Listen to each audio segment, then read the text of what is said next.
Physics का MCQs है ये, मेजॉरिटी पास्ट पेपर में आया है। एनटीएस के एग्ज़ाम जो होती हैं PPSC, FPSC. Which one of the following can be use to focus sunlight.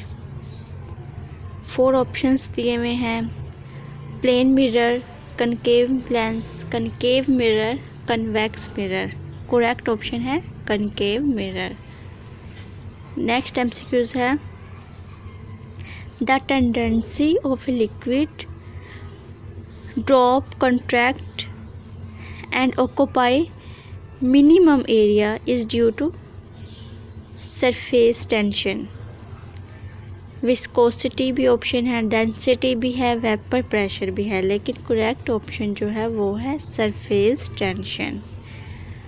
Majority past paper में ये रिपीट हुए हैं एमसीक्यूज़।